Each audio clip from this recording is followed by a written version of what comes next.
Alors vous savez que ces dernières semaines, on avait l'habitude de faire les petits prophètes. La semaine dernière, vous avez été délivrés de moi. Hein, c'est bien, c'est bien. Voilà. Et donc, j'avais prévu d'arrêter un petit peu la série. Alors, quelqu'un m'a demandé hier, c'est quoi le prophète pour demain? J'ai dit, non, demain, ce ne sera pas un prophète. J'avais déjà préparé un autre message. Et puis, voilà, cette nuit, le Seigneur, je pense, en a voulu autrement. Donc, je me suis levé et puis je vais vous parler d'un petit prophète. Donc, c'est Abdias. Alors, comme c'est un tout petit prophète, c'est le plus petit des prophètes, on va pouvoir le lire en entier pour que on comprenne vraiment le message ce matin. Alors, Abdias, il est tellement petit qu'il est coincé entre Amos et Jonas, et si on ne fait pas attention, on passe de l'un à l'autre sans s'en apercevoir. Amos, Jonas, entre les deux, une page, un prophète qui s'appelle Abdias. Voilà, on fait la lecture. Prophétie d'Abdias. Ainsi parle le Seigneur l'Éternel sur Édom.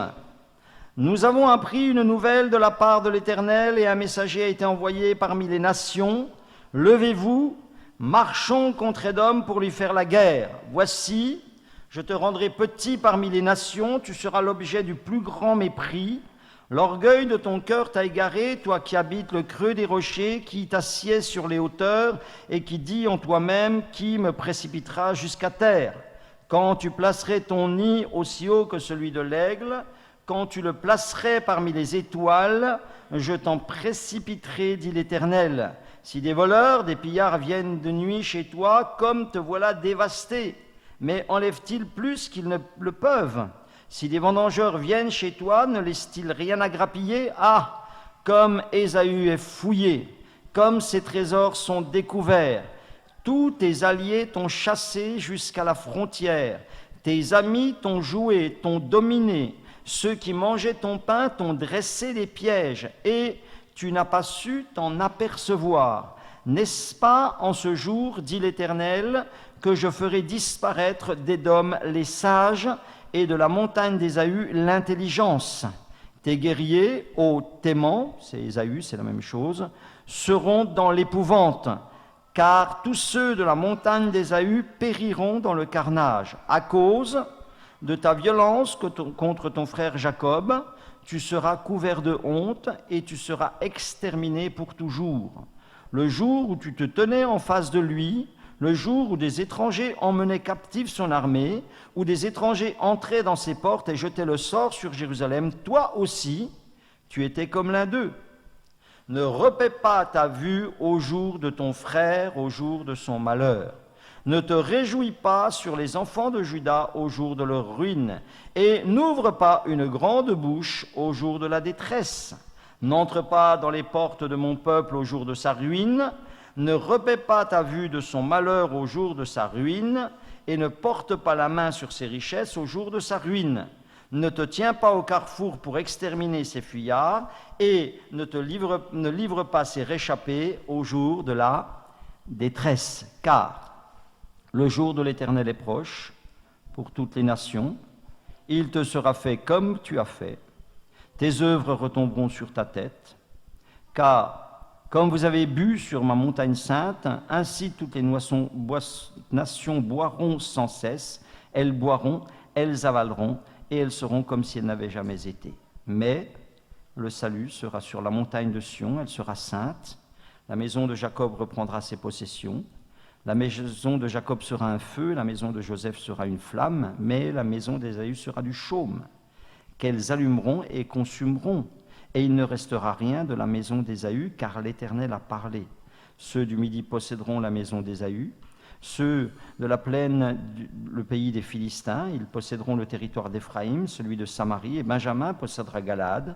Les captifs de cette armée des enfants d'Israël posséderont le pays occupé par les Cananéens jusqu'à Sarepta, et les captifs de Jérusalem qui sont à Sépharad posséderont les villes du Midi. Des libérateurs monteront sur la montagne de Sion pour juger la montagne d'Ésaü, et à l'Éternel appartiendra le règne. Amen.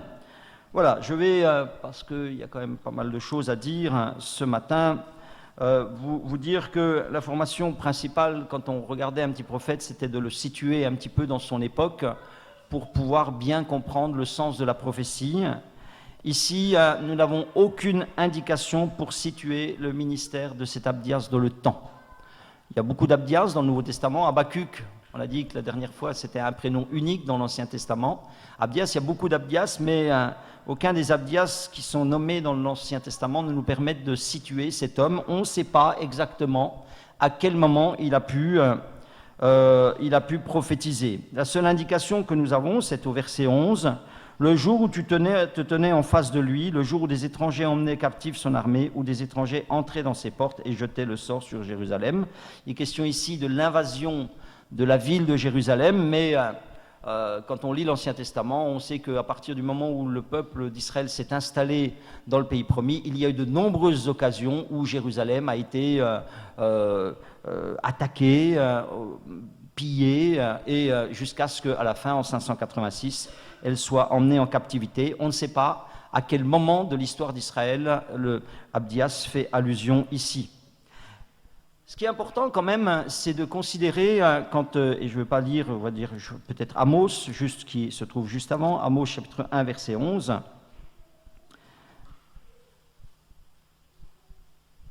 Ainsi parle l'Éternel, à cause de 3 crimes d'Édom, même de 4, je ne révoque pas mon arrêt, parce qu'il a poursuivi ses frères avec l'épée, en étouffant sa compassion, parce que sa colère déchira toujours et qu'il garde éternellement sa fureur. J'enverrai le feu dans tes mains. Voilà. Amos, on sait quand il a existé, on sait quand il a prophétisé, c'est environ 800 ans avant Jésus-Christ. Mais Jérémie, par exemple, va dire la même chose. Et Jérémie, c'est 200 ans plus tard. Et pratiquement toute la prophétie d'Abdias, vous la trouvez là dans Jérémie 49. Vous dis sur un ou deux versets simplement.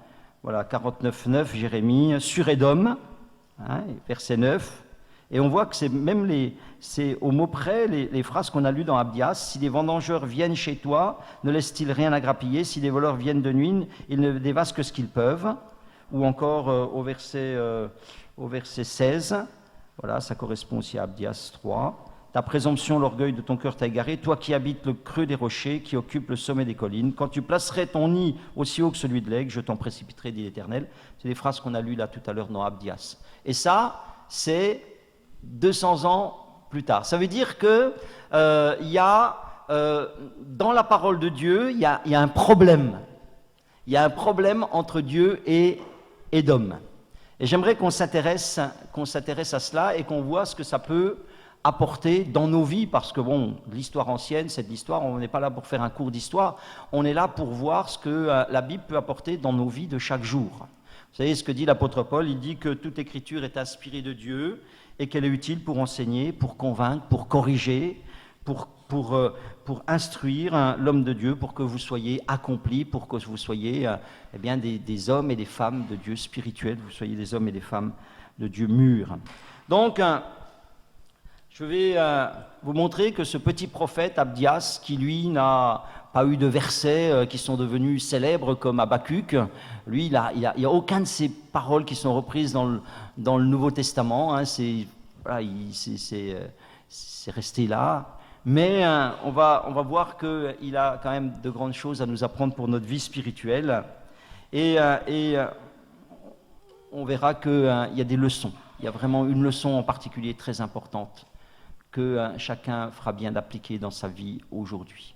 Mais avant que vraiment on voit la leçon, il faut qu'on comprenne bien ce que dit le texte. Peut-être que certains... Je vais partir du principe que vous ne connaissez rien à la Bible, que vous êtes étranger, que pour vous, étranger aux choses de l'Écriture, et que pour vous, ce qu'on a lu ce matin, Édom, Ésaü, Téman, tout ça, c'est un peu du chinois, vous ne comprenez pas trop.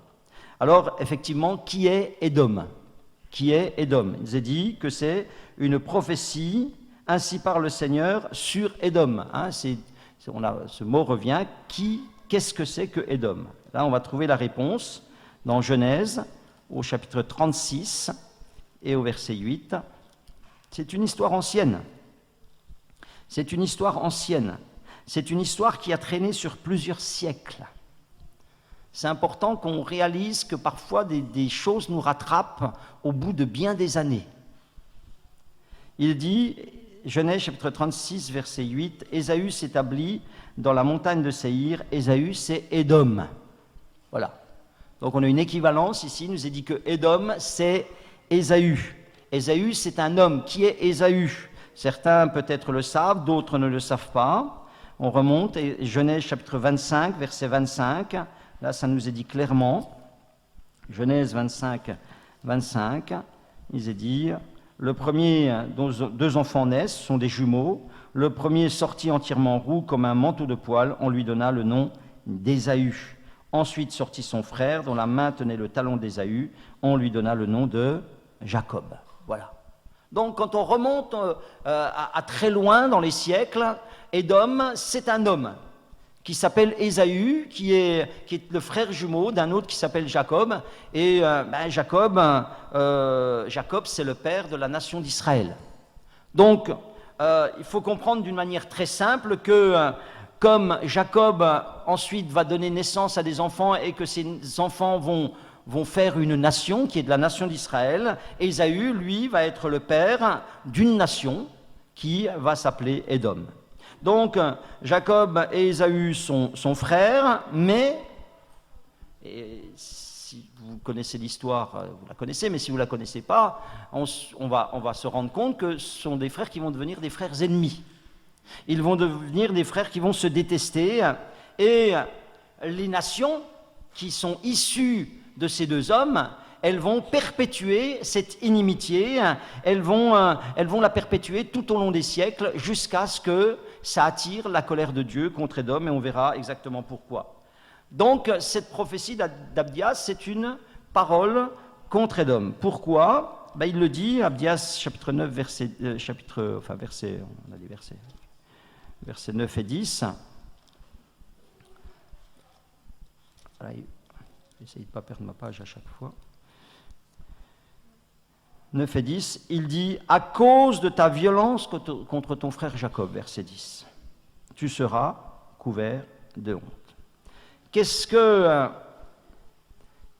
que Dieu reproche à Édom? En fait, il lui reproche d'avoir manqué de devoir fraternel envers Israël. Le verset 11, « Le jour où tu te tenais en face de lui, le jour où des étrangers emmenaient captif son armée, toi aussi tu étais comme l'un d'eux. » C'est-à-dire tu t'es associé, tu t'es fait complice de gens qui étaient d'étrangers, qui étaient venus pour piller Jérusalem. Pourquoi des gens sont-ils venus piller Jérusalem? Eh bien parce que Israël avait péché, parce que Israël s'était détourné du Dieu vivant, et que bien souvent, on le lit dans l'Ancien Testament, que Dieu permettait l'oppression, voire la déportation de son peuple quand ils avaient désobéi, quand ils ne s'étaient pas bien comportés en face de Dieu. Dieu corrige ses enfants, ça c'est une vérité qui vient jusqu'à nous aussi. Et là, eh bien, en ce temps-là, Dieu permettait parfois que Israël, Jérusalem, soit sous la coupe d'un envahisseur, un petit peu pour les corriger, pour leur apprendre la vie. Et bien souvent, donc, oui, il a dû corriger son peuple d'Israël. Mais voilà que Édom s'en est mêlé. Et il s'est mêlé de ce qui ne le regardait pas. Voilà qu'Édom a profité de la situation de faiblesse d'Israël. Lorsqu'Israël était en déportation, lorsqu'Israël était vaincu, il venait comme des vendangeurs, comme on passe après les vendangeurs et qu'on grappille les raisins, il venait ramasser encore ce qui restait. Il dit que quand les réchappés essayaient de s'enfuir et trouver refuge chez eux, il les repoussait ou il les dépouillait. Et en fait, ils ont eux-mêmes pillé Israël, ils ont profité. Verset 13, « N'entre pas dans les portes de mon peuple au jour de sa ruine, ne répète pas ta vue de son malheur au jour de sa ruine, ne porte pas la main sur ses richesses au jour de sa ruine. » Vous voyez, Dieu aurait supporté une neutralité de la part d'Ésaü. Il aurait supporté que Édom dise « Bon, Israël est sous le jugement, c'est son problème. » À la limite même qu'il dise « C'est bien fait pour eux, moi, ça ne me regarde pas. Ça, c'est une affaire entre Dieu et eux. moi je ne m'en mêle pas. Mais Édom n'a pas fait comme cela. Et donc Dieu ne va pas supporter qu'Édom prenne une part active à cette chute en montrant par là un esprit de vengeance. Verset 14, ne te tiens pas au carrefour pour exterminer ses fuyards, ne livre pas ses réchappés au jour de sa détresse. Et c'est pourquoi il est dit, verset 15, il te sera fait comme tu as fait. Et voilà la raison de la prophétie et de la colère de Dieu contre Édom, c'est le manque de respect fraternel d'Édom à l'égard de son frère de sang. À l'origine, ce sont quand même des jumeaux, ce sont quand même des gens qui ont été portés dans le même ventre. Vous voyez ? Et qu'ils en viennent à cela, eh bien Dieu a considéré que c'était intolérable. Et donc, ça nous amène à quoi ? Ça nous amène à quoi ? Ça nous amène à l'amour fraternel. Ça nous amène obligatoirement à l'amour fraternel. La grande leçon du livre d'Abdias, qui traverse les siècles, qui vient jusqu'à nous, c'est l'histoire de l'amour fraternel. Et Abdias nous parle de 2 cas de figure. Le premier cas de figure, on l'a vu, c'est cet amour fraternel qui n'est pas respecté entre Ésaü et Jacob, et qui, parce qu'il n'est pas respecté, va entraîner des coups et va entraîner des défaites. Mais il nous parle d'un autre amour fraternel qui est conservé et qui est source de victoire, puisqu'il est dit au verset 17, « Mais le salut sera sur la montagne de Sion, elle sera sans crainte, la maison de Jacob reprendra ses possessions, la maison de Jacob sera un feu, la maison de Joseph, une flamme. » Alors peut-être que là aussi, ça ne vous dit rien, mais Joseph aussi avait des frères, on va en parler. Il y a eu aussi un problème d'inimitié très grave entre Joseph et ses frères. Mais pour les uns, ça se finira bien, et pour les autres, ça se finira mal. Vous noterez qu'au départ, dans les 2 histoires, eh bien, il y a eu tromperie. On va revenir un petit peu après sur ce qui s'est passé entre Ésaü et Jacob. Mais dans les 2 histoires, au départ, il y a eu tromperie, il y a eu mauvais comportement. Ensuite, il y a eu des menaces. Ensuite, il y a eu de la haine entre les frères. Et dans les 2 cas aussi, il y a eu une réconciliation. L'Écriture nous parle d'une réconciliation entre Jacob et Ésaü, aussi entre Joseph et ses frères, mais dans l'histoire de Jacob et d'Ésaü, la réconciliation, elle ne va être qu'en surface. Elle ne va être qu'en surface, et c'est pour ça que l'inimitié, elle va réapparaître de temps à autre entre les peuples. Si vous voulez, elle va passer de génération en génération. Les parents étaient fâchés, les enfants vont être fâchés, les petits-enfants vont être fâchés, et il y aura des occasions où vraiment, comme on le voit là, comme Abdias le décrit, il y aura des occasions où Édom ira très loin contre son frère. Dans l'histoire de Joseph, il y a aussi une réconciliation. Mais cette réconciliation, elle est profonde. Cette réconciliation, elle est définitive. Cette réconciliation, elle est réglée d'une manière totale. Pourtant, et si on étudie les 2 histoires, vous vous rendrez compte que le mal qui avait été fait à Joseph était bien plus grand que le mal que Jacob avait pu faire à Ésaü. Mais d'un côté, il y a une réconciliation, et il nous est dit qu'ils seront ensemble à la fin des temps, et ils seront victorieux à la fin des temps. Mais pour les autres, il nous est dit que, ils seront séparés. L'un sera jugé, même disparaîtra. Ésaü a disparu. Aujourd'hui, il a été totalement englobé par la nation d'Israël. Donc, ça c'est les choses qui arrivent dans l'Église du Seigneur. L'intérêt de cela, c'est que ce sont des choses qui nous concernent. Nous sommes tous nés d'un même Père, un Père céleste. Amen.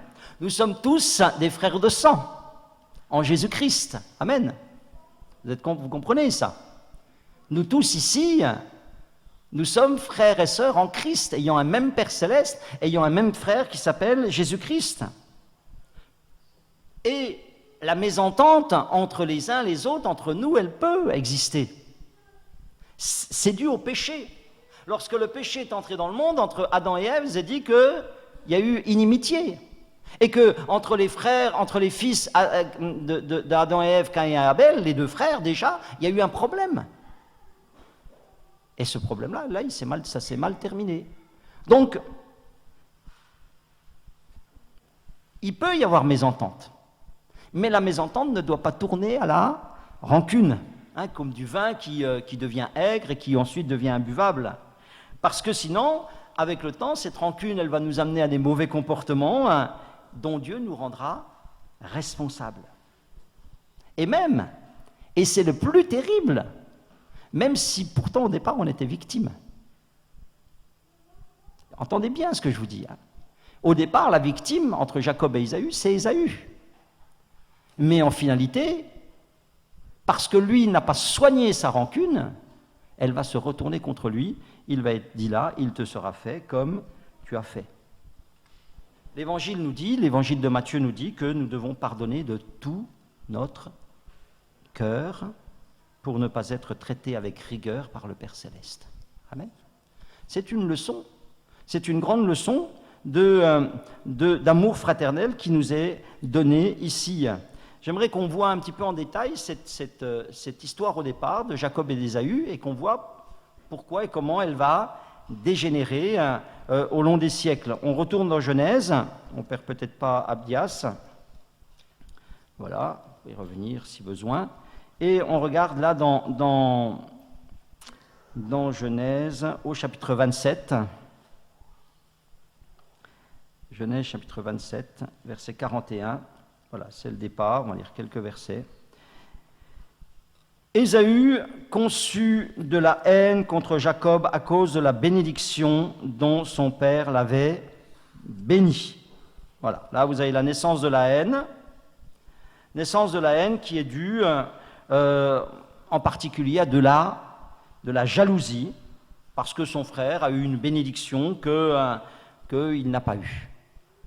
Ça, c'est commun, c'est quelque chose qui est aujourd'hui dans le peuple de Dieu, au milieu des chrétiens, les gens qui sont jaloux les uns des autres parce qu'un tel est béni, réussi, avance ou que sais-je. Hein. Voilà. Et derrière cette jalousie, il y a aussi un problème d'orgueil qui a été blessé, on pourrait le voir. Et ce qui est très étonnant, le verset 41, Ésaü disait en son cœur, « Les jours du deuil de mon père vont approcher et je tuerai Jacob, mon frère. » Vous n'avez pas l'impression que ça sonne pas très juste, hein? Je tuerai Jacob, mon frère. Ça, c'est pareil. Parfois, dans l'Église, on continue à s'appeler mon frère, ma sœur, mais le cœur, lui, il est plein de ressentiment, il est plein de désir, de vengeance. Verset 42, on rapporta à Rebecca les paroles d'Ésaü, son fils aîné, et elle fit alors appeler Jacob, son fils cadet, lui dit, « Voici Ésaü ton frère veut tirer vengeance de toi en te tuant. » Voilà, hein, c'est ton frère, mais il te veut du mal. Genèse chapitre 33, donc voilà comment, pour une sombre histoire, finalement ça a pris des proportions incroyables, alors qu'au départ c'était quand même pas...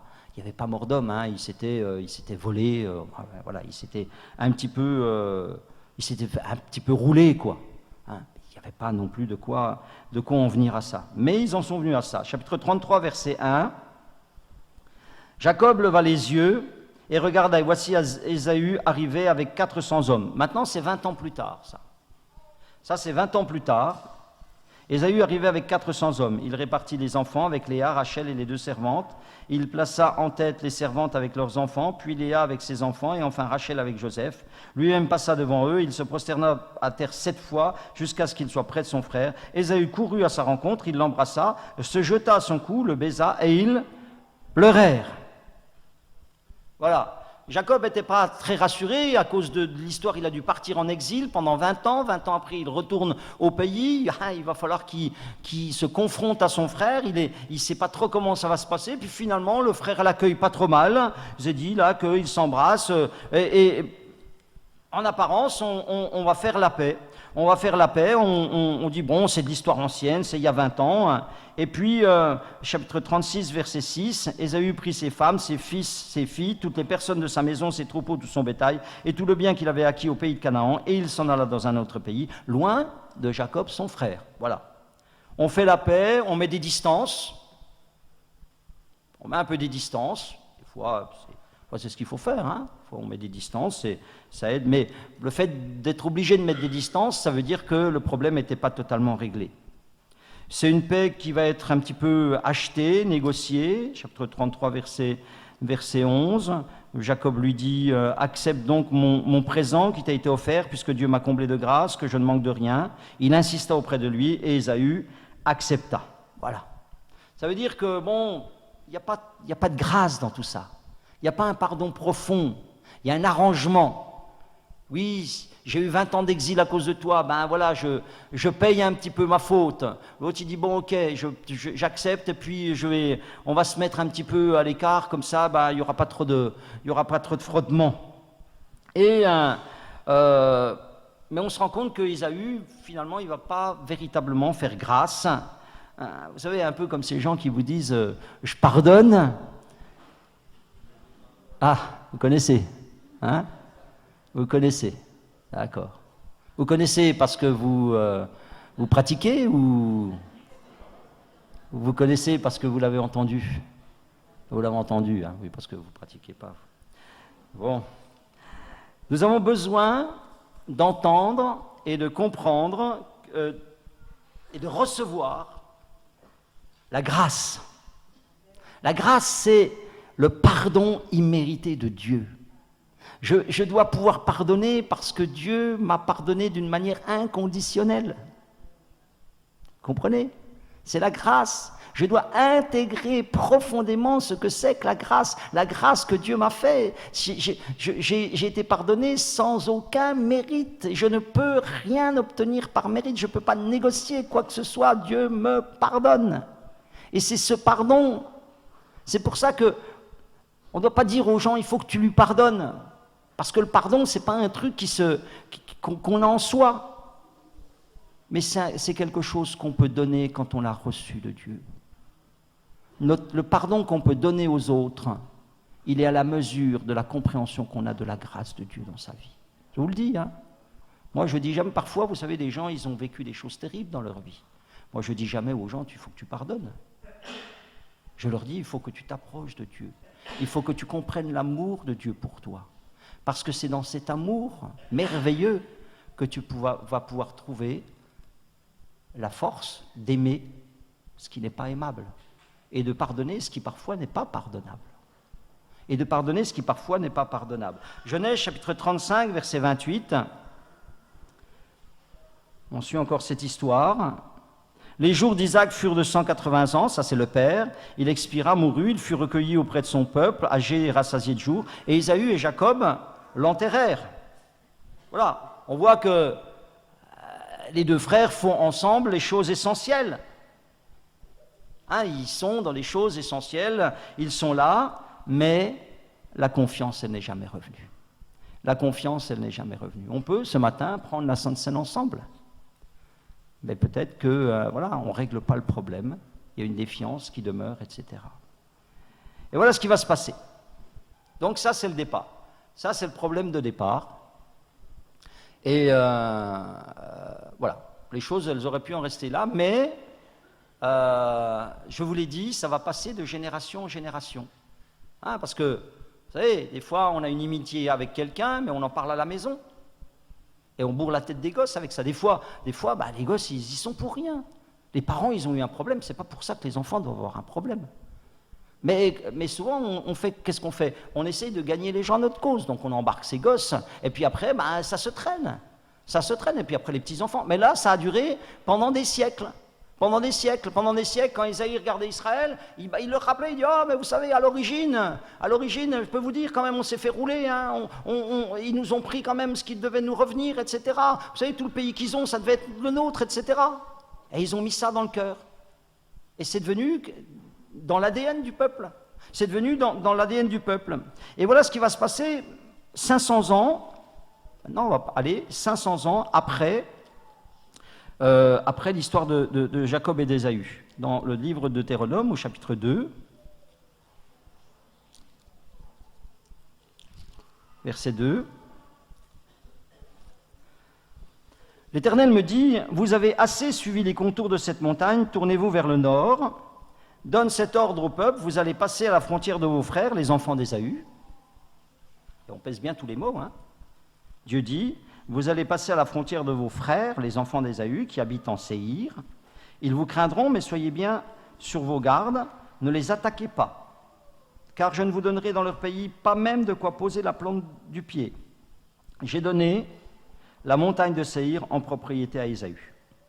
Vous achèterez d'eux à prix d'argent la nourriture que vous mangerez, vous achèterez d'eux à prix d'argent même l'eau que vous boirez, car l'Éternel ton Dieu t'a béni dans tout le travail de tes mains, et il a connu ta marche dans ce grand désert.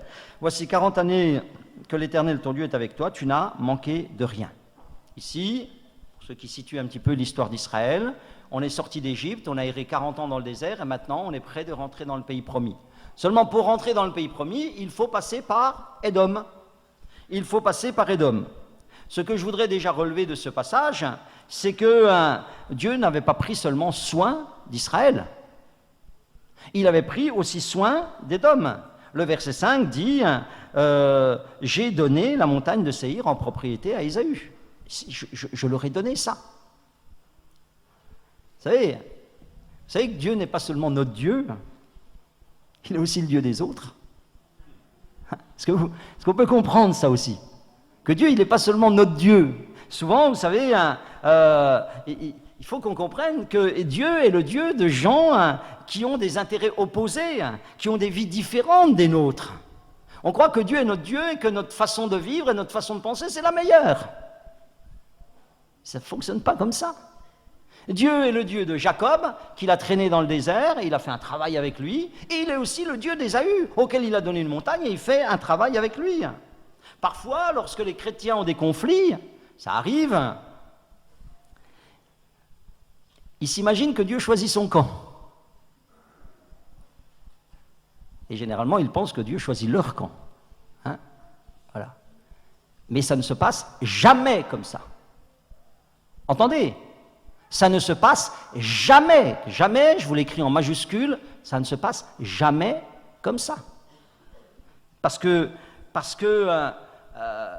l'histoire d'Édom et de Jacob, ça nous montre que Dieu a béni les uns et les autres, indépendamment, séparément. Il a travaillé avec un, il a travaillé avec l'autre. Il a marché avec un, il a marché avec l'autre. C'est ce que nous dit le verset 7. Parce que Dieu avait un plan différent pour chacun. Et c'est pareil dans l'Église. Hein. Ne croyez pas. Hein. Moi, je l'entends. Oh, mais Dieu, il est pour moi. Dieu va me défendre. Dieu m'a défendu. Dieu va me faire justice. Oh, là, vous êtes dans l'illusion la plus complète. Ça ne marche pas comme ça. Dieu vous construira, vous bénira, vous donnera ce que vous avez besoin.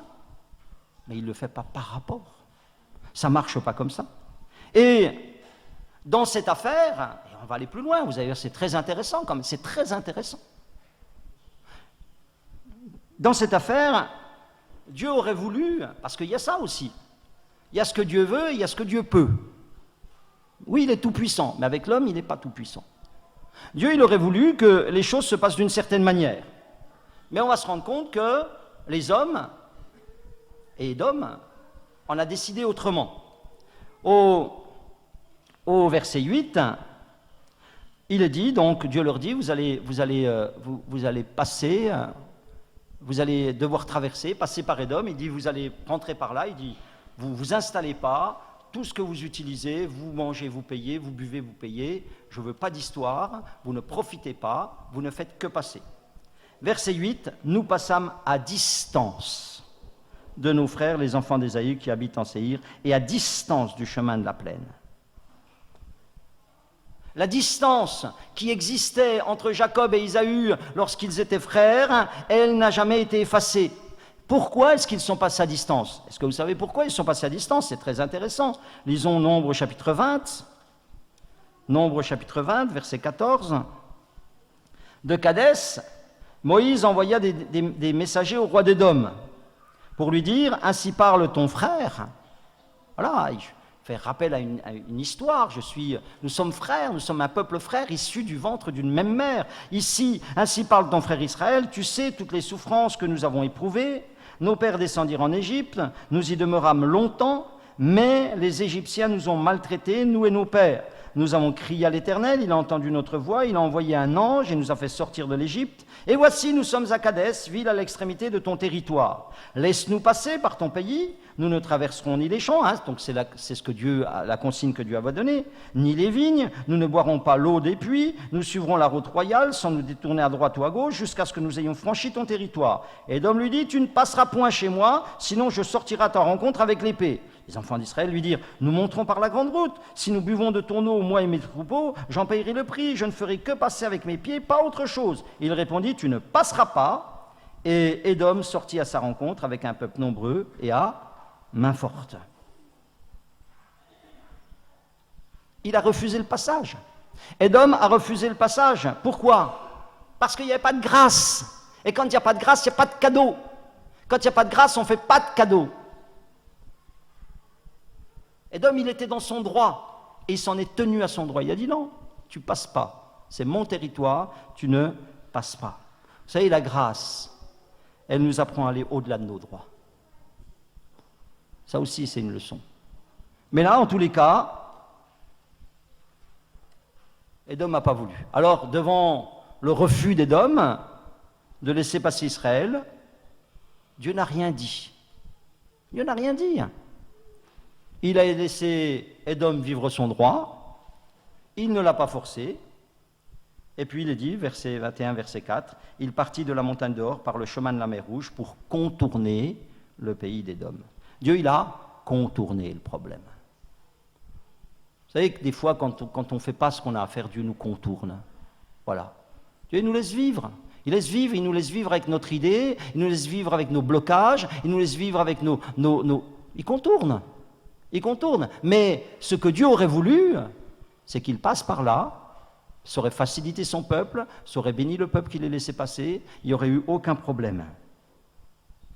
Ce peuple, on le voit 500 ans plus tard, a gardé dans son cœur une semence qui produira donc plus tard sa chute, c'est ce qu'on retrouve dans Abdias.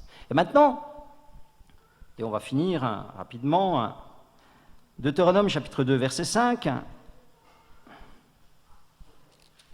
on a lu tout à l'heure, ne les attaquez pas, car je ne vous donnerai dans leur pays pas même de quoi poser la plante du pied. Ne les attaquez pas. Mais qu'est-ce que je lis dans Abdias, plusieurs siècles plus tard maintenant? Au verset 1, « Levez-vous, marchons contre Édom, donc ainsi parle l'Éternel, ainsi parle l'Éternel, verset 2, verset 1, et à la fin du verset 1, « Levez-vous, marchons contre Édom pour lui faire la guerre. » Ça veut dire quoi? Ça veut dire qu'avec le temps, cet Édom qui n'a pas voulu régler son problème, il a perdu le soutien et l'appui de Dieu. Et ce Dieu qui disait au départ, ne les attaquez pas, il dit maintenant, eh bien, je vais te faire la guerre. Pourquoi? Parce que sa rancune et son inimitié contre son frère l'ont poussé à dépasser des limites, à ne pas rester à sa place. C'est ce qu'on a lu là, tout à l'heure, verset 12, « Ne te répare pas au jour du malheur de ton frère, ne prends pas ses richesses, etc. » On doit prendre garde, frères et sœurs. Ça, c'est l'Écriture, c'est la parole éternelle de Dieu. Vous vous rendez compte, ça, c'est des comportements qui sont des mécaniques dans nos cœurs, dans nos fonctionnements. Elles sont vieilles comme le monde, elles sont aujourd'hui dans l'Église, elles sont aujourd'hui peut-être dans ta vie. On doit prendre garde, il se peut que Dieu exerce une punition corrective à l'égard d'un frère ou d'une sœur. Mais cela ne signifie pas pour autant qu'il veuille le détruire. Il veut peut-être juste il veut certainement, ou peut-être juste le corriger, ou l'émonder, ou le préparer à quelque chose qui nous dépasse. Comprenez ça? Parce que vous pouvez faire la différence. Parfois, on voit des gens, ça ne va pas dans leur vie, ils ont un problème. Vous savez, les chrétiens, ils viennent par-dessus, toc. Et voilà, c'est bien fait, moi je vais encore aider Dieu à te punir. Mais mêle-toi de ce qui te regarde, laisse faire Dieu. Laisse faire Dieu. On pense ici à Job et à ses amis. Hein, qu'est-ce qu'il nous dit Abdias? Il dit, vous avez ce verset d'Abdias, verset 12, il dit « N'ouvre pas une grande bouche au jour de la détresse. Hein » Au jour de la détresse des autres, commence pas à avoir des grandes théories. Vous savez, comme les amis de Job, qui au jour de la détresse de Job, ils ont ouvert grand leur bouche. Puis après, Job, il a dit, Dieu, il a dit, vous auriez mieux fait de la fermer, hein, parce que vous avez dit n'importe quoi. Parce que vous avez dit n'importe quoi. Voyez-vous, le drame ici, c'est que des gens ne se considéraient pas comme frères, alors qu'ils l'étaient quand même. Alors qu'ils l'étaient malgré tout. Ils étaient frères. Et ils n'auraient jamais dû l'oublier dans leur relation, même si leur intérêt était différent, même si leur vie avait divergé. Ils n'auraient jamais dû l'oublier, ils n'auraient jamais dû oublier qu'au départ, ils avaient le même Dieu, qu'ils étaient nés dans la même bénédiction, dans le même ventre, dans la même église. Jamais l'oublier, ça. Né par le même Saint-Esprit. Jamais l'oublier, ça. Et au verset 17 et 18, et je vais pouvoir m'arrêter, mais le salut sera sur la montagne de Sion, elle sera sainte. La montagne de Jacob sera un feu, la montagne de Joseph une flamme, et la maison d'Ésaü sera du chaume qu'elles allumeront et consumeront, et il ne restera rien de la maison d'Ésaü, car l'Éternel a parlé. Vous savez, Joseph et ses frères, ils étaient tout aussi mal partis dans la vie, hein. Et quand même, ils ont fait pire, hein, les frères de Joseph. Hein. Ils l'ont quand même vendu, ils ont fait croire au père qu'il était mort. C'était quand même bien pire. Et puis un jour, il y a une rencontre. Et ce jour-là, ils n'ont pas oublié qu'ils étaient issus d'un même père. Même si les mères étaient différentes, ils étaient issus d'un même père. Et ils ont réglé leurs problèmes. Et ensuite, ils ont vécu ensemble. Et à la fin des temps, et aujourd'hui, vous savez, cette prophétie-là, hein, 17 à 21, c'est Israël qui est reconstruit. Aujourd'hui, Israël est dans son pays, et Israël occupe la partie d'Édom. C'est une partie du territoire d'Israël. Et parce qu'ils ne se sont pas trompés d'ennemis, les frères de Joseph, ils vont reprendre et ils ont repris leur possession. Voyez, chrétiens, je vais finir avec ça. L'ennemi, c'est jamais ton frère, ta sœur et ses bénédictions. L'ennemi, c'est le péché. L'ennemi, c'est ce qui dépouille ta vie spirituelle. Ne t'occupe pas de ton frère, de ta sœur, de ce qu'il ne vit pas avec Dieu. Occupe-toi de retrouver ta joie. Occupe-toi de retrouver ta paix à toi. Occupe-toi de retrouver ton service. Et laisse Dieu s'occuper de ton frère, de ta sœur, de l'émonder s'il veut l'émonder, de le former s'il veut le former, de le corriger s'il veut le corriger. Notre préoccupation, ma préoccupation à moi, c'est de chercher à posséder ce que le Seigneur a mis devant moi. Les versets 19 à 21, il est dit, Benjamin possédera, les captifs de cette armée posséderont, les captifs de Jérusalem posséderont. Alléluia, on est appelé à posséder ce que Dieu nous a réservé, posséder le plan qu'il a mis devant nous, alléluia. Et j'aimerais vous dire encore une chose, que l'évangile, ça n'est pas une compétition contre les autres, c'est une compétition contre soi-même. Vous savez, vous avez deux types de sports.